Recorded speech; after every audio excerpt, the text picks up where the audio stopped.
I think this is important for each individual to feel empowered to prioritize their own personal and professional growth. So it starts with each individual, where companies are sort of responsible. It's where they are providing the systems and the programs, right? That demonstrate their commitment to supporting this employee growth. So things like encouraging career mobility throughout the company. So offering that training, giving employees exposure to build those skill sets and to really see themselves in those other positions and functions that they may not have had exposure to prior. So being intentional about creating those programs and systems. Hi everyone, welcome back to the All Inclusive podcast. On today's episode, I have the pleasure of being joined by a seasoned DEI strategist and consultant, Samantha Singh. We explore unlocking your career potential and embracing your passion.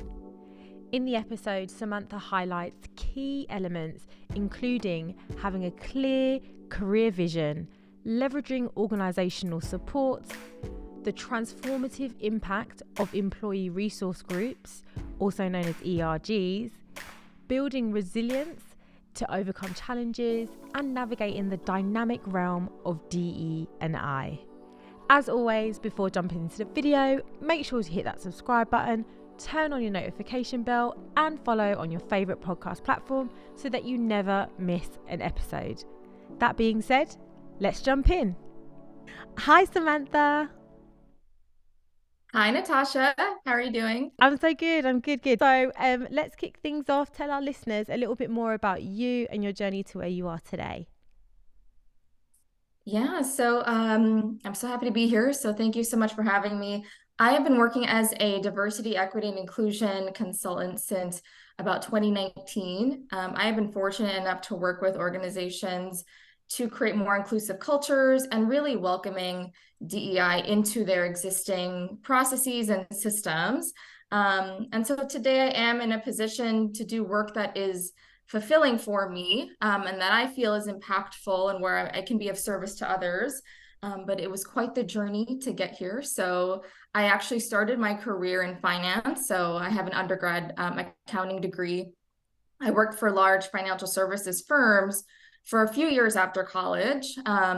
But while working at a previous firm, I got very much involved in their employee engagement initiatives and really signed myself up for everything that I could relating to anything, the people element of the organization.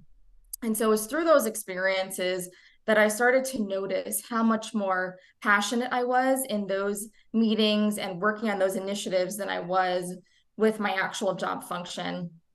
And so it was really those experiences, along with at that time I had started the MBA program at Rutgers part-time. And so that all of those collective experiences really gave me the confidence to explore this passion and pursue a career that focused on empowering people in workplaces. I did not want to look back with regret and feel like I could have tried a bit more to explore. And so really at that point, it was just, how do I do this? How do I make this sort of leap from this finance background that I have into this world of HR and ultimately where I am today? And so I decided, as a way to leverage my background in finance, to work as an HR analyst for a year before starting consulting in 2019. So that was the first few years out of college and sort of the diversity in my professional portfolio. Personally, I am a first generation American. I was born and raised in New Jersey. I have West Indian parents. They immigrated from Guyana, which is the only English speaking country in South America. One of my sort of goals or objectives is to be able to say Guyana and say Guyanese without having to explain it's the only English speaking country in South America, because growing up, a lot of people just did not know, had any idea about the country Yeah. and the background. And I understand that you're also Jamaican, which is really nice to meet a fellow West Indian person and Caribbean person. So Yes, we're two island girls. Exactly. Yeah. And we'll talk about this later. We have our identities of our upbringing and the way that we were brought up and the environments that we were brought up, but also our families, cultures and traditions that were ingrained in us, right? Um so really there's diversity in both my professional background and my personal upbringing as well. And I think that really lends itself really nicely to for me to be able to do this work that I do with a unique perspective and a unique depth. Mm. And so I think that that's really been powerful and being an impactful practitioner. Yeah, no, I completely can understand that. And I think it's really interesting that you've kind of done this career pivot from working within financial services or finance into to working into DEI, which seen from what you've said and in your journeys, it's something that was already kind of there and you were kind of doing a few bits here and there through your finance role, but without knowing it, which is really great. And I'd be interested to hear from you. What have you learned from your experience so far in terms of that career pivot? Yeah, there are so many lessons learned over those few years. I was in my mid 20s at that time. And I think your mid 20s, when you just graduate college and you're just exploring and you're just figuring out, it can be very, very challenging because you just don't have the experience to rely on. And so the first thing I would say is to have a very clear vision for yourself. Have a clear vision for what you want and what is ideal for you. The key word is ideal, not realistic, not this is what my parents want me to do, this is what society says is the norm. What is ideal for you? And then really trusting in your ability to get there and to figure things out along the way. And I think this is where being introspective really pays off. So I would say take the time to reflect, have intentional, quiet time to reflect, tap into your own intuition, quieting all of the noise of societal, expectations and family expectations and the shoulds, and that will help guide you and allow you to think about what it is that you really want and what sparks a light in you. I Mm. think the shoulds to me look like certain timelines, being in a rush at a certain age, you should be at this place in your career, you should own a home or you should have a family, or all these different, expectations. And so ways to be successful, what success really means. All of that is the shoulds and comparing yourself to other people, seeing other people as competition. All of that can get very destructive and very distracting when you are trying to determine what's the best path for you. And so I would say just to try to quiet all of that and to just focus on you and how you feel. And the way that you do that is you tap in, you have quiet time, you meditate, you write down your vision. I have 3 vision boards sitting in front of me right now. I believe wholeheartedly in having a vision and seeing it every single day and knowing that I'm going to get there. So another thing that was really helpful for me was when I was determining this vision is focusing on the work contributions I wanted to make. Not so much the title, not so much the money. What contributions did I want to make? How did the work make me feel? How did it impact other people? How easy did it come to me? How natural was it for me to be in those positions? And so that's a type of work that you want to align yourself with, the things that come a little bit more naturally to you and that you feel a spark of passion for. Yeah, and I think the way that the world is going as well, I think more people, I would like to think that more people should take the time to think about those and ask those questions of themselves. I know things are hard and it's difficult, and you can sometimes take up a role and be in it because you need to for monetary reasons or to kind of support your family, and that's all completely understandable. But where you and where we I feel like as the world is, you somewhat have the luxury to be able to see some that there are other roles out there that fit your purpose and your passion and that you can actually go for them. And I love that those questions that you've asked of yourself, the meditation, the vision boards, they're such powerful things. It's something that I also do. I need to do better at doing, actually, but I need to redo my vision board now, because quite a few things that are on there, that were on there, have now come to fruition, which is fantastic. But Love that. it is also constantly revisiting that vision board as well, and making sure that, like, once you've ticked off a few things, you're always forward thinking, if that makes sense. Like, I just feel it's so important to if you can, to follow your passion, because that's where you're going to thrive the most, right? Absolutely. And I think too, with vision boards and with with visualizing, it's like having fun with it, not putting a ton of pressure on it, not putting, this strict timeline, just focus on how that makes you feel. If you have a photo of a podcast, for example, you've been able to successfully build your own podcast, having fun with it and knowing this is going to happen and this is going to come to fruition and it's extremely exciting, instead of I have to do this at a certain time, and if I don't, I'm a failure, and all of these negative things, right? So it's just putting really good energy behind your visions and really trusting that that is actually possible for you. And I think that's how you create in a very positive way for yourself.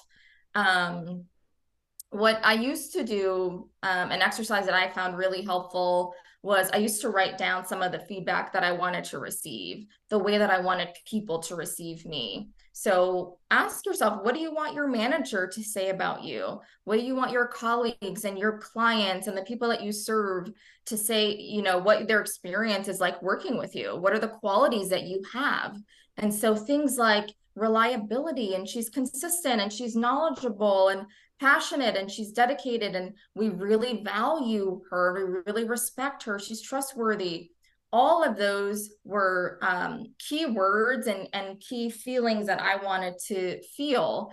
And so I removed the how, I removed the control element of I have to work in this position at this time with this title with this money, and I focused on what exact the feelings that I wanted to feel, and the way that it came to me was out of my control, and I just kind of surrendered to that. I'm curious to hear from you. How can organizations effectively support their talent, their employees, when it comes to their career progression, their development? I think this is important for each individual to feel empowered to prioritize their own personal and professional growth. So it starts with each individual, where companies are sort of responsible. It's where they are providing the systems and the programs, right?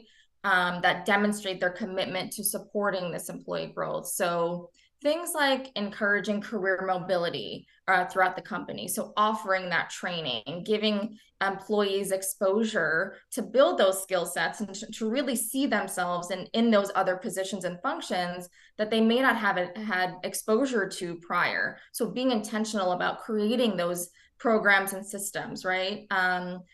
Having exposure to leadership. So at a previous company, they had a open VP open door days where you can set up time with a VP and just talk to them about their career, talk to them about their journey and how they navigated throughout their careers. And that was extremely helpful for me because it was information that I used to now design my own career and to figure out what worked for me and what wasn't going to work. And so things like that, things like rotation programs, job shadowing opportunities, being intentional about your learning and development curriculum. What types of trainings are you offering to your employees? So all of that really sends the message to employees that we really value you and we really want to see you grow.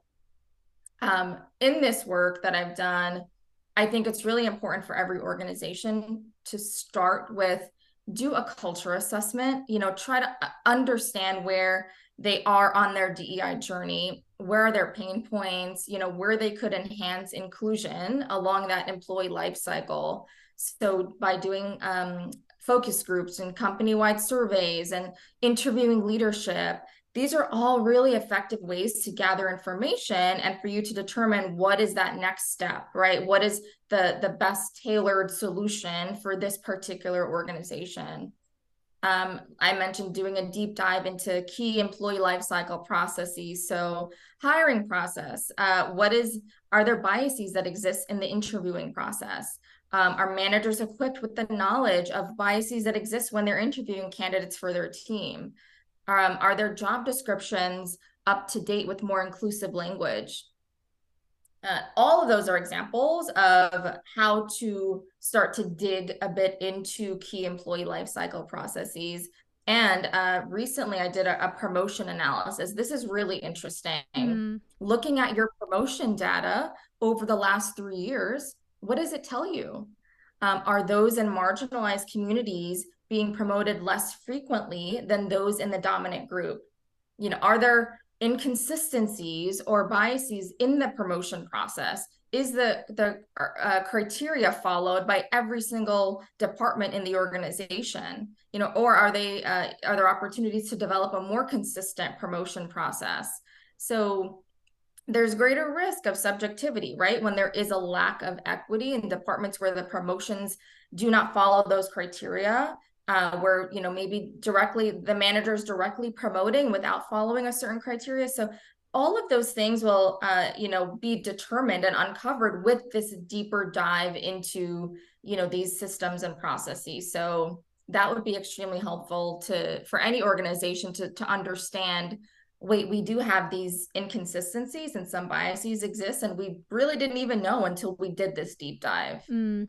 And what would you say is kind of the role of the ERG, so employee resource groups? Because we know a lot of organisations have them. Have a lot more different ERGs now, following recent events. But what's your opinion on them? What role do you think they play? Yeah, I cannot stress the impact of employee resource groups enough. So, according to Forbes, over 90% of Fortune 500 companies have ERGs, and it's for a good reason. They are extremely effective. They can really help advance DEI in organizations and are a great way to provide employees with safe spaces to connect with one another, with cultivating this feeling of I belong here, I'm supported, I can relate to others and my colleagues with similar identities. And so they're a great way for employees to also become allies to groups that they don't share an identity with, but they can learn more about the experiences of other people.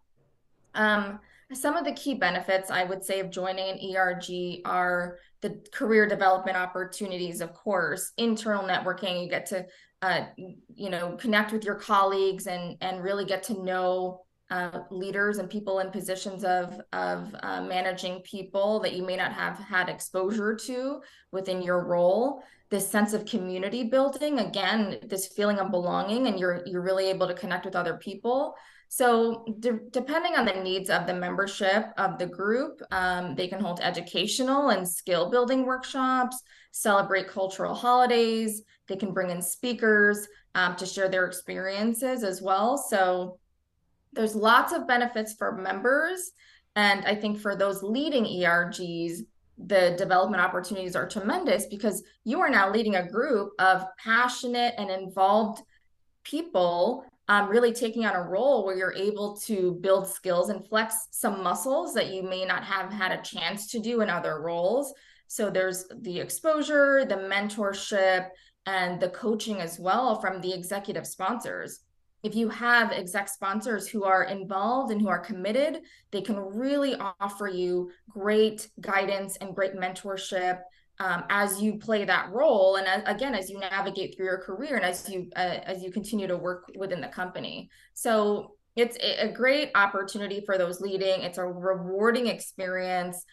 You get to inspire and empower other people, which is really wonderful. And so, how have you benefited from the employee resource group experience through your previous roles? Yeah, I think that ERGs they've really given people, employees, a chance to share in a safe space what their experiences are like. And I don't think a lot of organizations realize this sometimes. They're a great source of data and information for leadership as they're continuing to make decisions and build programming. So because these are safe spaces and people feel like they can share a bit more and be more open in these rooms, they, the ERG leaders can then take that information back to leadership, and this can help to develop what programming is needed that's geared towards the needs of these specific members. So I think a lot of organizations, they have aspirations and employee support to get these groups established. But what is really needed for any ERG to be effective is having that DEI infrastructure in place. So having a clear purpose and having defined goals of what they're trying to achieve. And so understanding what each of these groups are trying, who they're serving, is really important. And also, having that commitment from leadership, I think, is what's most, it's been the nicest to kind of see, because once you are given that sort of green light, you can sort of go and take it and run with it. And again, these are employee-led groups and they're grassroots, so they're from the ground up, and it's just really beautiful to see that sort of creativity, and to see that the these communities being built in an organization. So that's been really rewarding. I could imagine, and I think it's so important. Like you said, it's building a community and it's starting from the ground up. So it's the employees that are really leading the charge, and so I think it's even more so important that where you have any sort of C-suite involvement, it's not overpowering, and they're not kind of overshadowing and placing their agenda ahead of the employees that are there to really, they're the ones that are meant to be leading the way, right? Which I do feel that in some instances it could happen. Yeah, sorry to cut you off. I got excited. So I think what's important with the exec sponsors, that's a great point. It's important to be very clear in what their role is. Laying out, your role is to guide and to mentor, to remove roadblocks, right? To reach out to your network, and for possible speaker events and panels and things like that. Their role is not to dictate or to tell the groups what to do. It's more, they are there offering their guidance and their support. So I think that's a great point, to be very clear with your exec sponsors what exactly you need from them. Tell them what you need them to do. And just pivoting, I'm thinking about those kind of first generation professionals that are coming into the workplace. What would you say is a way that organizations can better support them?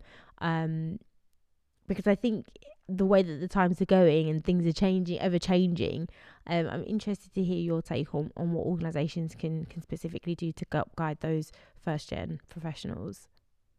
It's so extremely important to focus on those first gen professionals, are those who are the first in their families to work in a corporate or professional environment. ERGs are especially beneficial for this group of people. A lot of the times they don't have the resources of mentors, of family members, of those in their community that have experience to help guide them. And so a lot of the times they are likely to have to learn on the job, and it can take years. It can take years to learn the ins and outs of any working environment.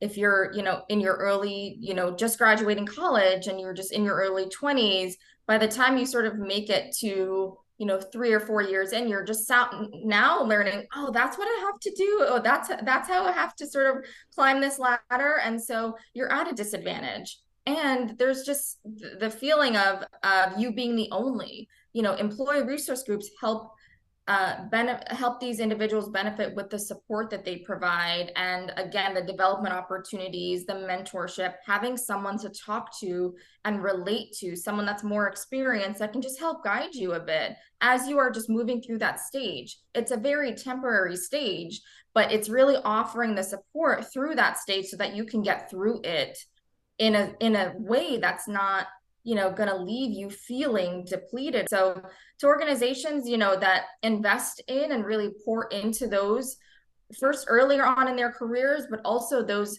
professionals who are newer to the workplace, and really show them that support, they are more likely to stay with the organization and grow and really have that commitment to the company that's really invested in them. No, I totally agree. And I think even for me, I remember that I wasn't necessarily specifically first gen. My mum works with a textile company, a small textile company, and she was kind of a receptionist PA there. But even then, I feel like as a single mum, she didn't really necessarily sit me and my sister down and kind of be like, okay, this is how you climb the ladder, so to speak. Because for her, she was just doing everything that she can to make sure that we were okay and we were good. And Yeah. I think for many people that are within single parent households, I don't know. I'd like to think that the focus of that parent is to make sure that they've got a roof over their heads and their kids are fed, and it's all about making sure that you're providing for your family. And I don't know where sometimes as a parent, and for me sometimes even, knowing when to put myself first and when to be able to excel in my career, it was quite difficult to learn how to do that because my mum didn't necessarily have that sort of knowledge. So I completely hear where you're coming from in terms of the importance of the employee resource groups, because that's what helped me. And the job that I started with, the first job that I felt like I really could grow and develop, was the one that paid attention to me and my own personal development. And there were employee resource groups that I could go to, and felt a community that I belonged to. And I've been there more than 10 years now. So, and I started there when I was like in my 20s. So I totally agree that Yeah. if you pay attention to your employees, then they will stick with you, I think. Yeah, it's about understanding that we are humans and looking at people holistically, not just as employees that are doing a job function. It's people that are living whole lives. And I think with the pandemic and with, remote work, we're all sort of understanding that a bit more, where people have lives and responsibilities outside of the workplace, and really wanting to figure out the right way to balance their personal lives and responsibilities with also showing up at work and doing a really amazing job, and making some really wonderful work contributions as well. So I think that's where we're heading, is companies and people looking at employees as holistic, humans that, that live full lives. And that's what I see when someone talks to me about inclusive leadership, and when we talk about DEI leaders. For me, it's just being a leader which you're focused on people, like you're putting people first. That's the direction that we should be moving in, I feel. Um so what are some of the challenges that you faced in your career progression? Because we've talked about support and ERGs, and that's great. But I'm interested to hear from you, kind of any challenges that you've faced so far, and how you've overcome them. Yeah, so I've gone through quite a bit over the last few years with career transitions, and with just having to sort of tune into how I was feeling, and what I knew was best for me in terms of how to make strategic decisions with my career. I think early on, when I was in my mid 20s, and I was still working in finance, and I was really struggling. I wasn't feeling really great about the work that I was doing. I had to learn a lot about the power of my thoughts, and the energy that I was carrying around, and how that was affecting the type of opportunities that I was attracting, the managers that I was attracting, the situations, the people. And so, negative energy, things like being worried or anxious or overwhelmed, or disengagement and boredom, all of those are very heavy emotions and will attract people and situations at that same level, that same frequency. It was really important for me to work through that, because I had a natural tendency to worry or to be negative. And so I had to become aware of that. So when you subconsciously have these doubts and these fears, and limiting beliefs, that will impact what you're, attracting into your life. So really building this awareness really helped me to start to question the way that I think, instead of thinking, all the ways that things can't work out or won't work out. I started to think, how do I make this work? How could I figure this out? And starting to choose more of a growth mindset really helped me as I took action, and really realizing that I'm the only one in control of my thoughts and my belief system.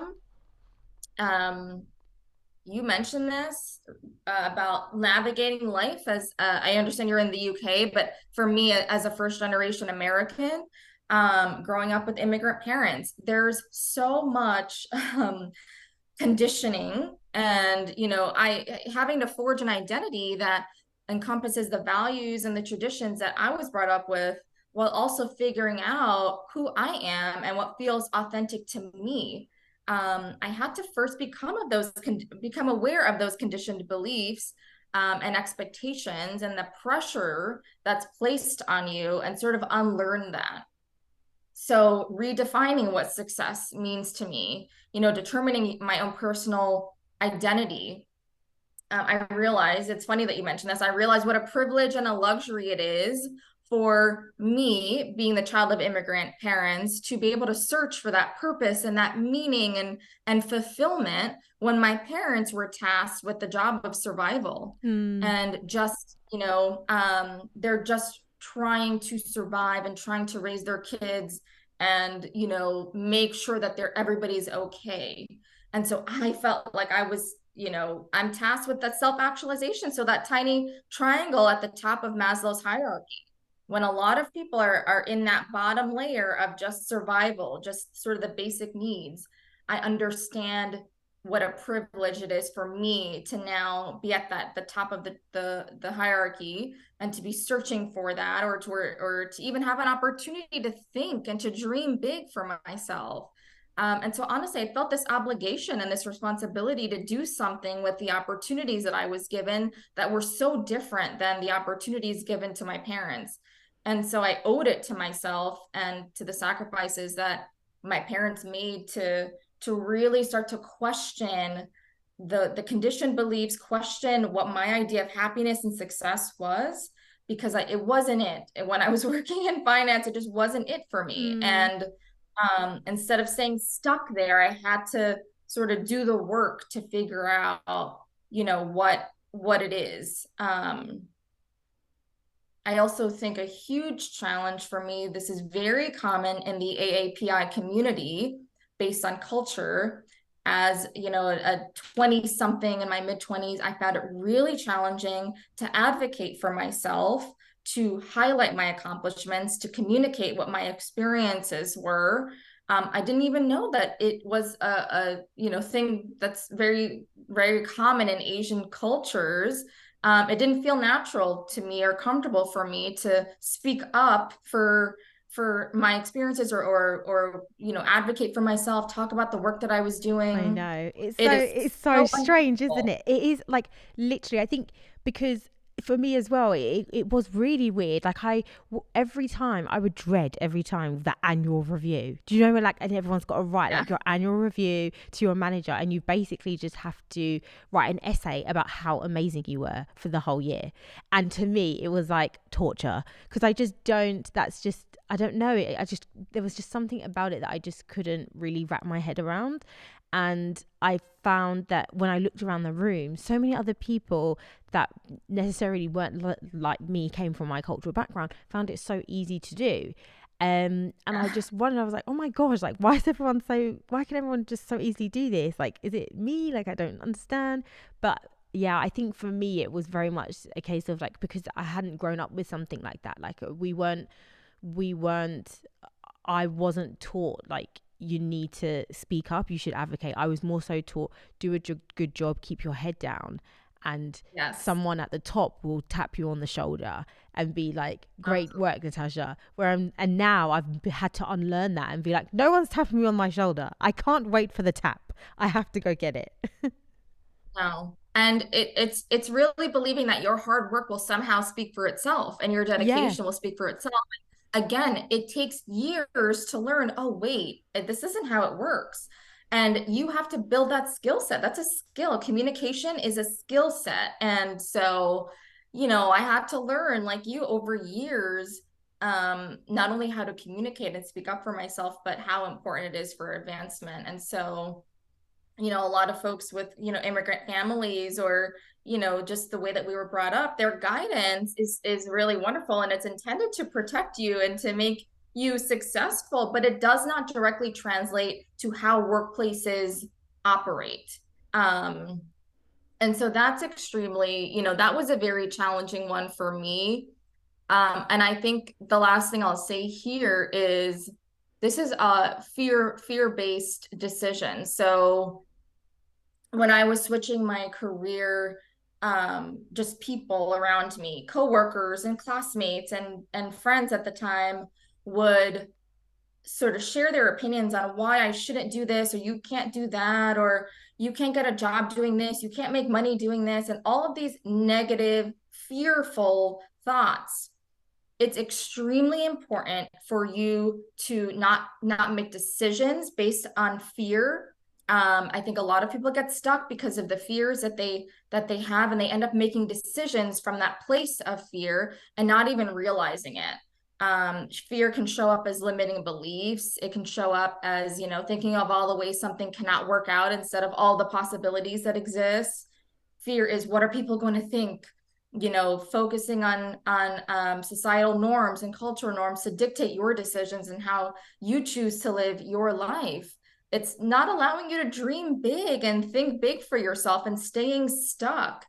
And so, fear has a lot of people sort of playing it safe, playing it small, telling ourselves all sorts of stories of why things cannot work out. If you tried something new, no one's really done this before. What if it doesn't work out? And all of these things. So that's one thing I really wanted to stress here was it's really about becoming aware of that mindset and changing it and choosing courage, choosing believing in yourself, choosing to trust yourself and know that you will figure it out. There's going to be obstacles, there's going to be roadblocks, but you have to trust that you'll figure it out along the way. And so I think working with a coach, working with a therapist, they can help you navigate through some of those unconscious belief systems that we all have. They can act as a mirror for you and help to empower you to create your own path, and not be sort of stopped by all of the fears that are around us. And I should mention, fear protects us and it's there for a reason. But my point is that if you lead with all of that fear, or if you make decisions from that place of fear, then that's where it can get very problematic, because that's when you can stay stuck and you can accept, this is how life is and this is how work is, and I'm just going to accept it. And you won't reach your potential that way. It's about reaching your potential. It's about knowing what you're capable of and being able to reach that potential. And embracing that learning curve. Anytime you try something new and outside of your comfort zone, it will be uncomfortable. Just embracing that right now, it's going to feel a little uncomfortable and sticky, and I may not be really good at this, but I'll get there. I'm just going to keep working at it. As long as I keep working at it and I'm dedicated, I'll get there and I'll get better at it. So being graceful with yourself is a much more productive and healthy way to go through this stage. It's a very temporary stage when you try something new, right? So kind of remembering that and being graceful with yourself, that it's just this time period and you will get past it. You just have to build experience. Experience is just built over time. And so, when I first started consulting, I was doing work that, I was happy doing, but I knew that it wasn't exactly, there's other more strategic work that I wanted to do, but I knew that I had to kind of take those stages and kind of just do some of the work that I may not have have been as comfortable for me at that time. So I knew that at that time it was temporary. And I feel like you can take some of the things that you've said as well. I feel like you can, everything that you've said in a viewpoint of, for myself and for as an individual, like what do I want, what should I be thinking of, kind of don't lead with fear, also can easily be transferable into an overall change management. Like when you're looking at implementing some cultural changes in an organization, here are some of the things, some of the questions. Don't be fearful. Don't act in because you're scared of what other opinions are going to be. Do your research. Kind of that sort of, I feel like there's an element of that can easily be transferable into when you're wanting to kind of create change within an organization's culture. Yeah, and I think too, understanding that change, of course, happens sort of slowly over time. It's not a overnight thing. It's an ongoing effort, and I think that's I think what a lot of organizations and leaders need to sort of understand, and people, not just leaders, but just all people need to understand that this will take some time to create change. Any transformation, any new programming, it's going to take some time to not only implement but really execute and then sustain whatever that change is. So understanding to just kind of be patient with it, and that we won't, the expectation is not to see tremendous changes overnight. So I think that's really important too. So, Samantha, I've so much enjoyed our conversation today. Like it's been a really great one. Just based on your expertise, what do you believe is the future of DEI work? What do you see emerging trends? Yeah. So it's funny because I think understanding that shifting mindsets, like we were just saying, shifting mindsets, transforming cultures, building a strong foundation, again, it's an ongoing effort. It happens over time. I think it's really important for everyone to focus on the changes that we can all make in our realm of influence and control. It's not just about leadership, it's about every single individual demonstrating and modeling those inclusive behaviors within their teams, within their colleagues, again within their realm of control. It requires support from everybody in the organization. So you can change your behaviors, you can become aware of your behaviors, you can change the way that you think, the energy that you bring to the room, being mindful of the example that you're setting, not only for your team but your business partners, your clients, right? So that to me is really important to sort of focus on.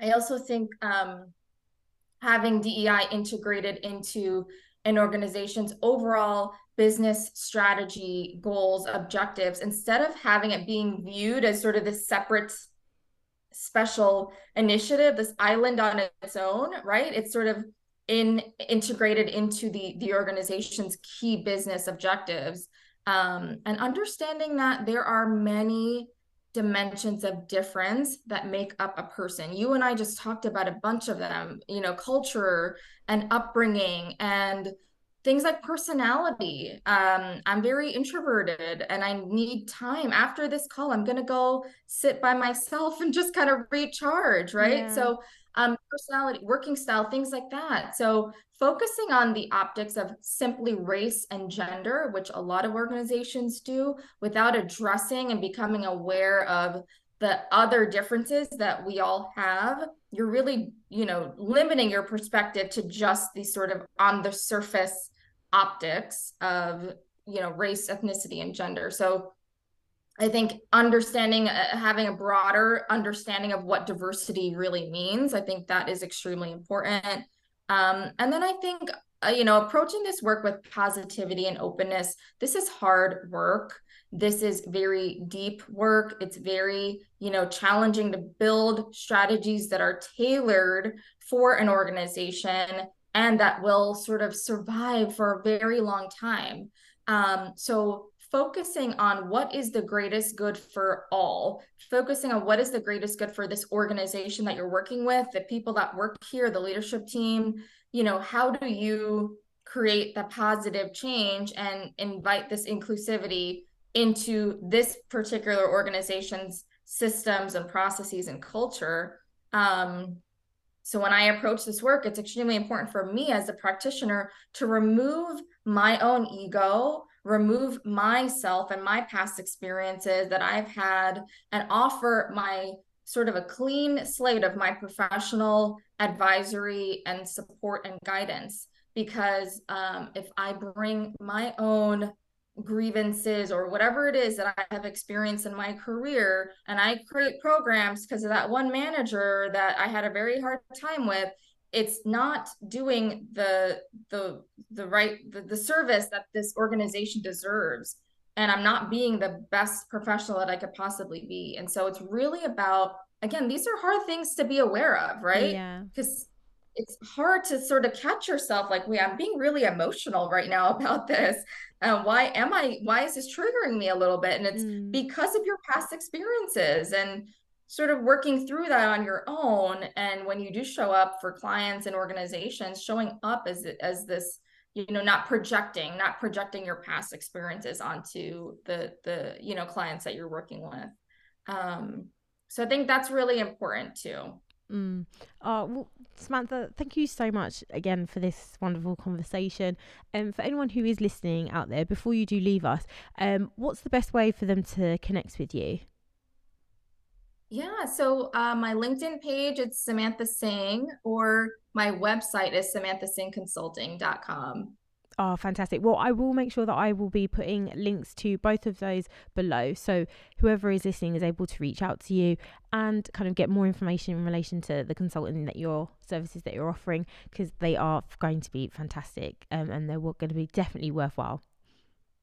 Oh my gosh, thank you so much, Natasha. I so loved this conversation, and I'm so excited to continue just our professional relationship. Yeah, no, definitely. And until we speak again, I wish you all the best.